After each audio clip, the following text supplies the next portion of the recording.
Designing your own business card makes you pretty cool, but making your own 3D business card mockup makes you even cooler.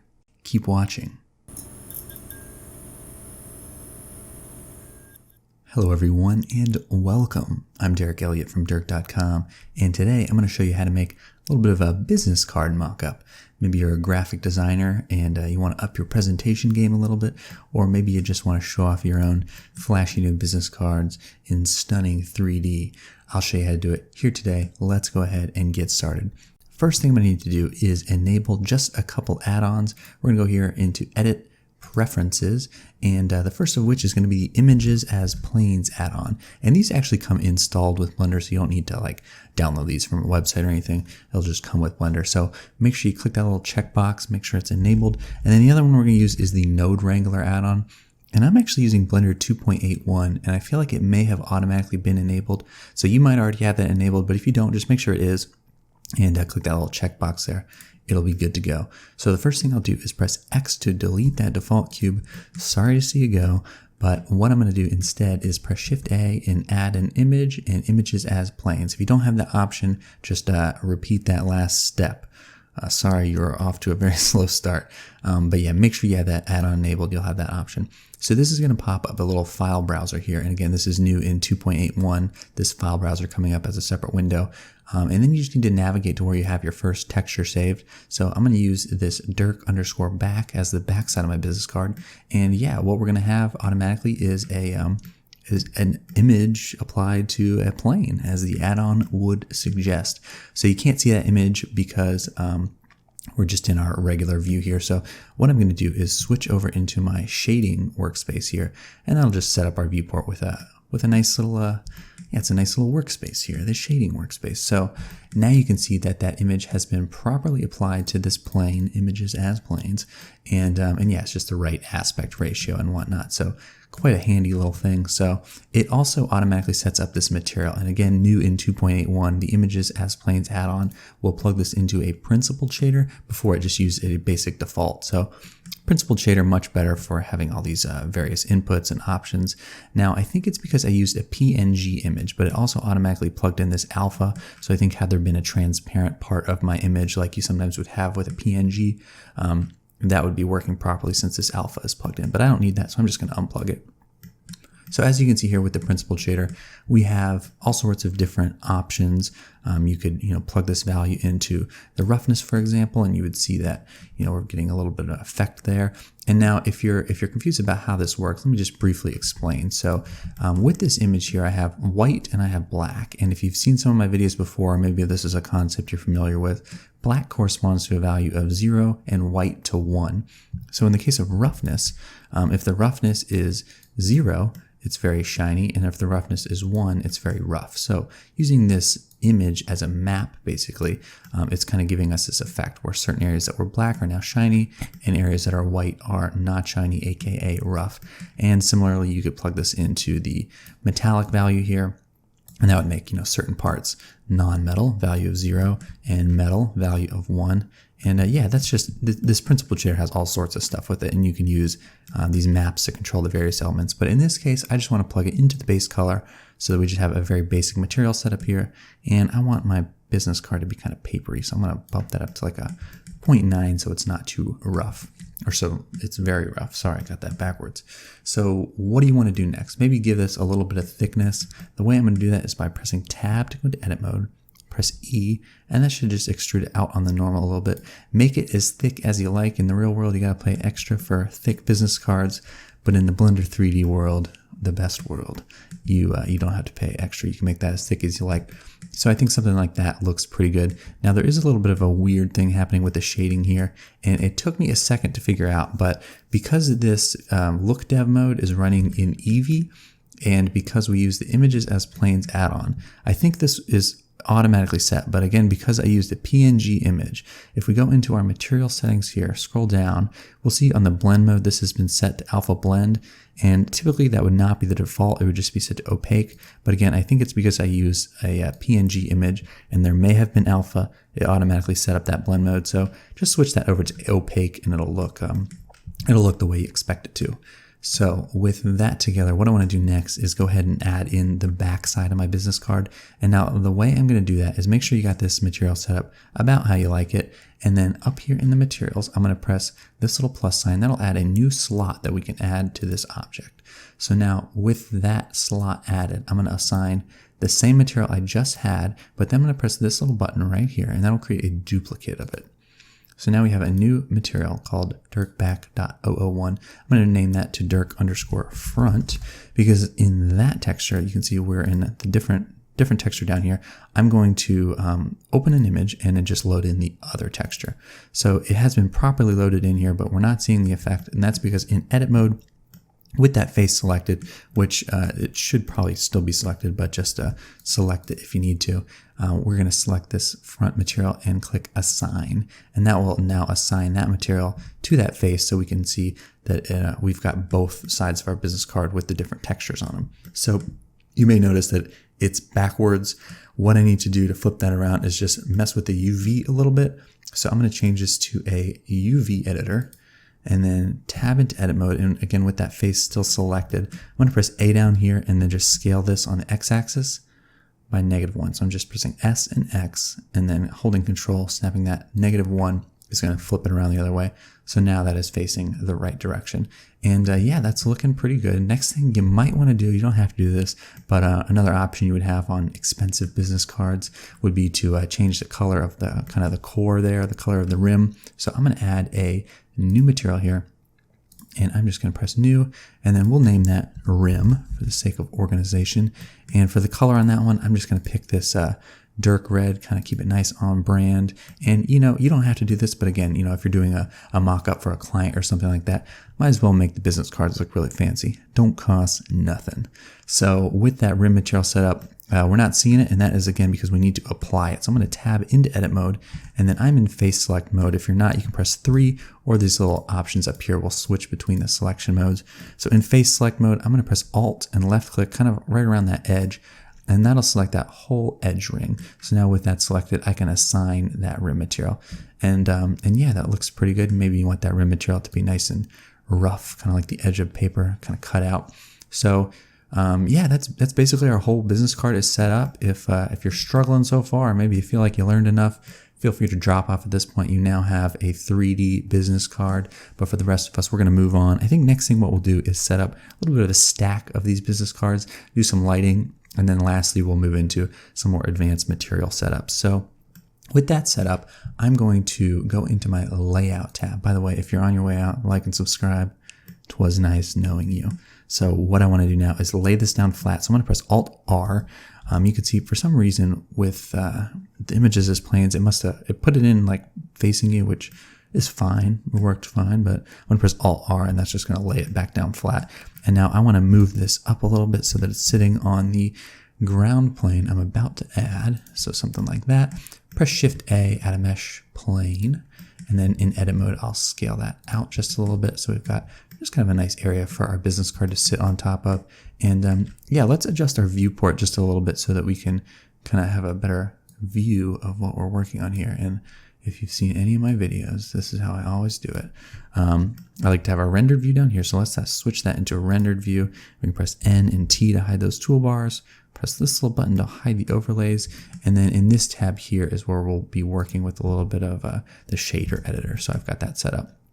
So now in this view, I'll press this little button to go into my camera view. You could also press the numpad 0. You can see the shortcut there.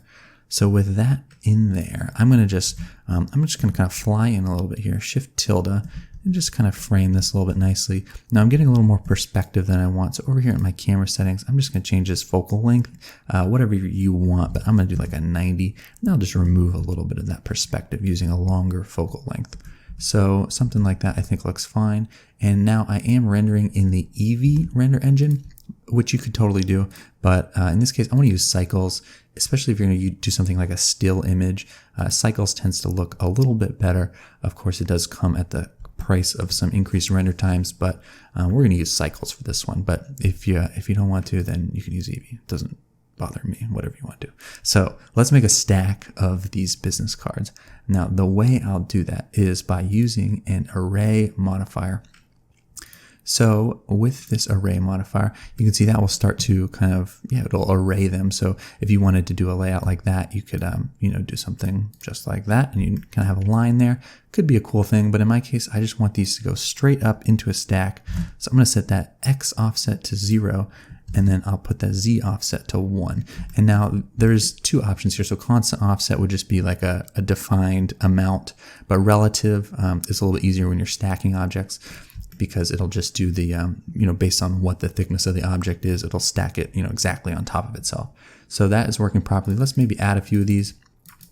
Something like 12, I think will look pretty good. Now, this isn't really looking like a stack of business cards because they're just stacking perfectly on top of each other. There's nothing to tell what's happening at those edges. So one thing I might also want to do is add in a bevel modifier.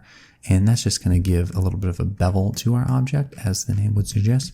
So it's too thick there. Let's maybe bring this value down a little bit. And I'm holding shift to kind of fine tune that drag.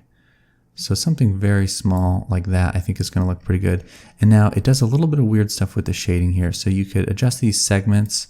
And so sometimes it just doesn't know which material to use. So in this object, if we look in the material tab, we have 3 materials there. Now in the modifier, the bevel options, you can change which material is actually being assigned to that bevel. In this case, I think I'll just leave it where it's that rim material, kind of make it look like the rest of the business cards just kind of printed on top. So now we have a little more definition here. We can tell what these different objects are. And just kind of helps differentiate, make it look more like a stack of business cards instead of just this solid block of paper that was printed. That would be like a really expensive business card if it was just like that thick. It's basically just wood at that point, right? It's just like, I don't know what that is, but it's not what we want. Not today, at least. So that looks good, but maybe not good enough. What can we do? Well, let's add a little bit of a human element to this. So maybe the intern you paid to stack these business cards up for the photo shoot didn't get it quite right. Maybe not perfect. What we could do is maybe just adjust this stack a little bit so it's not so perfect. So let's apply that array modifier. And then if we tab into edit mode, you'll see now we have access to all these business cards. So maybe what I want to do is just select a few of these. So I'm just going to press L, L, L, L, L, and I'll just kind of select a few of them, the individual kind of islands, and I can just rotate these on the Z axis very slightly, maybe select a few more here, here, here, R, Z, maybe the other way, and now we kind of just have this nice little uneven stack. This guy down here is maybe going a little too wild. Let's rotate him back a little. And yeah, so now we just have this a little bit more of an uneven stack, looks a little more realistic. Sometimes with 3D, what you're trying to do is remove some of that perfection. And I think in this case, I'm kind of shifting the stack around a little bit helps to do that. So that looks pretty nice. Now let's maybe work at this lighting a little bit. So right now it's a little bit flat, a little bit boring. Let's use this lamp here. And if you happen to delete that lamp that came in your scene, you can just press Shift A and add a light. And in my case, I want to work with an area lamp.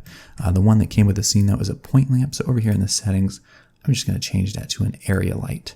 And I'm just more familiar working with area lights. And so right now I've got this shadow here. It's a little bit too sharp. So what I can do is increase the size. And I actually want to work with a disc just because I like circles. And increase this size a little bit. And I'll sort of soften the shadow. And now it's sort of pointed a weird direction there. I'm going to press R twice and just kind of free rotate that, so that it's pointing kind of at our business cards. So that looks pretty good. I'm liking that. Maybe a little too washed out. So let's bring that power down. Maybe like something like a 500, kind of half the power. And yeah, I think that looks pretty good. Kind of what I'm wanting to do is I don't want this top corner to be washed out quite so much. And maybe one way to actually make that pop off the page a little more would be to add a material to this floor. So let's just add a new material. We'll call it floor, again, for the sake of organization. Always good to name your materials. And maybe I can just bring this down to like a sort of a gray color. Yeah, so now these business cards really pop off the page. Another thing you can do to kind of make your renders pop a little more is over here in the settings in their color management, you can add a look, and we can do like high contrast, and that'll just kind of, everybody loves a little extra contrast. Don't overdo it in Photoshop, but it looks pretty good if you just add a little bit. And yeah, kind of just helps enhance the render a little bit, I think. Now, I am not loving how dark this shadow is, so I might want to add a little bit more ambient light. You can see we have just kind of this basic gray world set up here now. You could, of course, increase the strength and that would brighten things up a little bit, but I don't want it to be that gray color. So what I'll do is just, if you watch my last tutorial, you would have seen we worked with this a little bit, but we'll use this sky texture here. And what that's going to do is just add kind of a nice natural blue to our scene.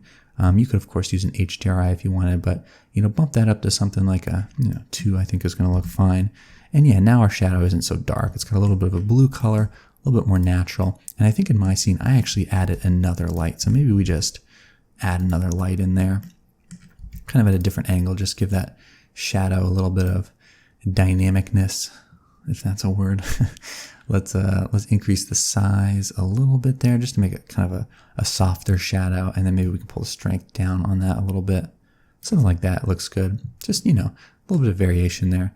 And yeah, it looks pretty good. So now, of course, want to see the other side of the business card. What could we do? Well, we can press Alt-D with this one selected. That'll create a linked duplicate. And then let's just move that out on the Y-axis. And then maybe kind of spin it around. And then just, RX. I'm holding Control, by the way, to snap to these values. And then GZ. Let's just kind of get it sitting right there on top of the plane. Something like that. And then maybe we can move it in a little bit, just so they're sitting next to each other nicely. And it's facing the wrong way, so I'm going to spin that guy around 180 degrees. And yeah, now we got a little double stack there. Maybe we just want to center these up a little bit. Where's our center? Here we go. Something like that's going to look nice. And then if you needed to now work with your composition a little bit, you kind of just move your camera around. I think that looks pretty good. Okay, so that's pretty much our basic setup. If that's all you wanted to do, congratulations on making it this far.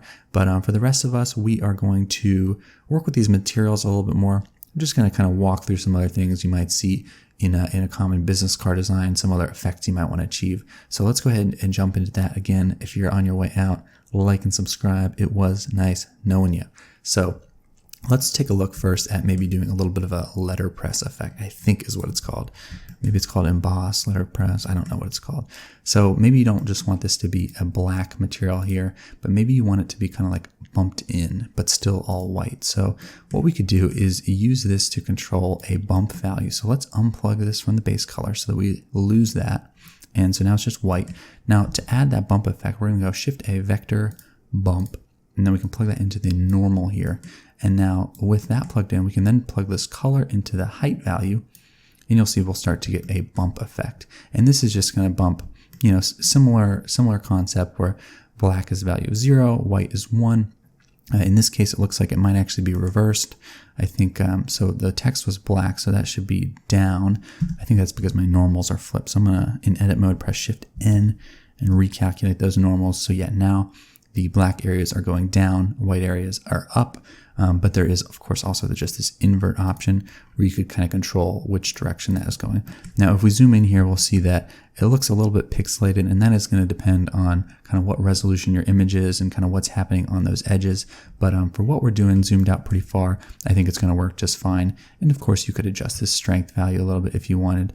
But yeah, that's a pretty easy way to kind of create that embossed look. So we'll leave that at that. And then move on over to our next effect, which would be to do a little bit of a spot gloss. So I think what I want to do now is on this Dirk logo, what I'll do is just try to make that area shiny. So the way we're going to do that, let's select that material here.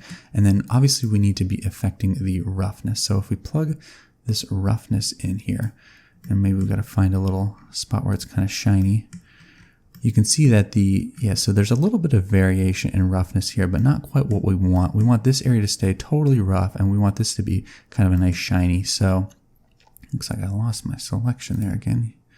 Dirk front. Okay, so if we want to have some more control over that, we can do it with a color ramp. So Shift A, converter, color ramp, and we'll plug that into the roughness. So now if we take a look at this, we can see that it's not really going to do much. Basically what's happening is when we plug this color texture into the color ramp, it's converting it to kind of black and white, and then of course that is creating our corresponding roughness values. But if I want to just have the roughness happen here, then what we can do is change this to a constant, and then, okay, so now we've got something happening. So this is super shiny over here. The rest isn't.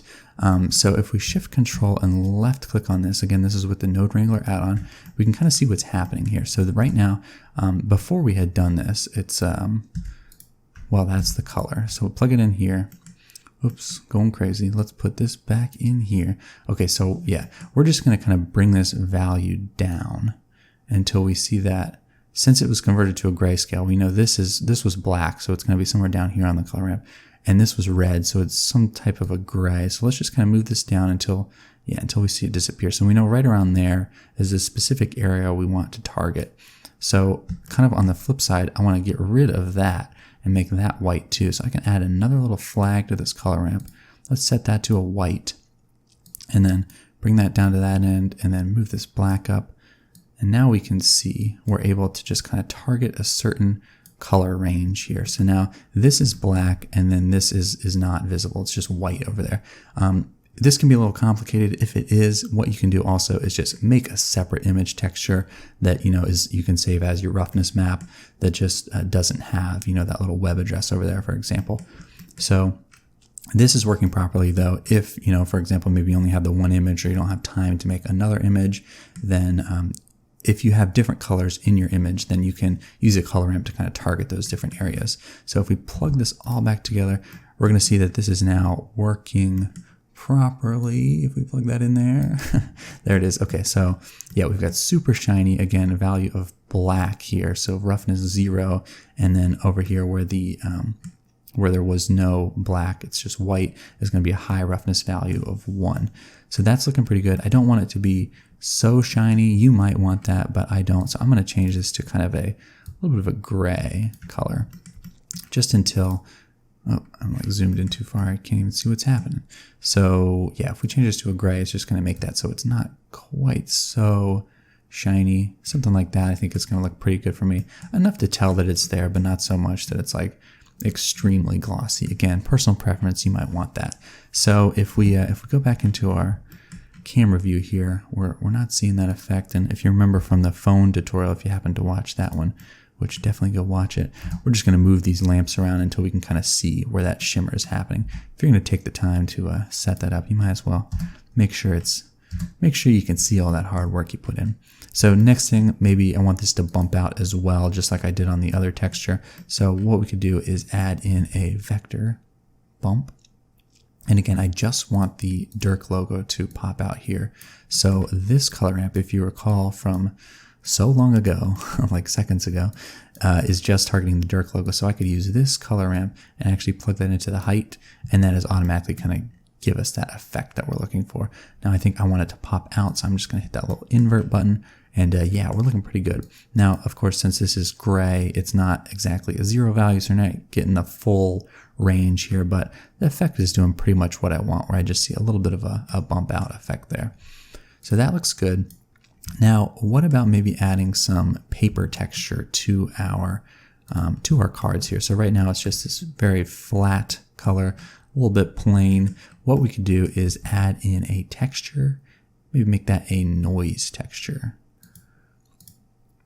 So we can add, and I think I'm actually working in this one now. So yeah, Dirk front, I think was this. So noise texture. So we can add a vector bump to get that working. The way we're going to do that is just using the noise texture to kind of give a little bit of bumpiness to the surface. So I can plug this factor into the height and then this normal into this normal, and you can kind of stack these bump textures. So if you have multiple bump things you want happening, you can just, kind of continuously keep plugging normals into normals, and it'll work to a certain point. I don't know, there might be a point where that becomes bad, but you can see the bump is working here, but it's kind of stretched a little weird. So what I'm going to do with the Node Wrangler add-on enabled is press Control T, and that'll just kind of add some mapping nodes there. So now I can change this from generated to object, and let's just kind of map that texture a little bit better. So like I said, working pretty good, but super big. So let's increase this value so that's a little bit finer. And if you zoom in here, you can see this kind of looks a little silly. We could add some distortion to maybe make it look a little bit more like paper pulp or something. But yeah, so zoomed in super far. This does not look good, but for what we're going to be doing kind of zoomed out like this, it's going to be a really nice subtle effect. And I think that looks pretty good. Maybe you don't want it quite so strong, so we can bring down that strength a little bit. But now we did just kind of create for ourselves a little bit of a problem. We lost that shiny element. So what we need to do is tell the bump to not be bumpy right there. We need to decrease the, you could do either the strength or the distance, because, if the strength is at 0, that's going to be not working. If the distance is 0, similar effect. So once again, we already have this set up, but in this case, we actually do want to be working with a black value. So I'm going to duplicate this because we need that strength to be 0. We can't have it be anything greater than 0, basically. So let's plug this in. And then let's plug this into, let's use the distance here. And it might be having a little bit of an effect. Maybe it's not so bumpy, but again, we need to change this to a black value. So let's bring that value all the way down. And now you can see that color ramp that's targeting just that Dirk logo now has black on the Dirk. So that is making this distance 0 just in that area. So you can see we've got the bumpiness over here, but then over here, it's nice and flat. And that's exactly the look we're going for. Now, the next thing you might want to do is add that same noise texture to the other object. So let's just select all these, Control C, and then select the other material, Dirk underscore back, and press Control V. And then you could just plug that in to the same normal, and you can see now we have that bump effect going on over here. Now in this case, I don't think I really want the embossed look there, so I'm just going to plug this normal straight into the main input, and then we can delete that bump, and then we'll plug this back into the base color so that we just have our nice black text there.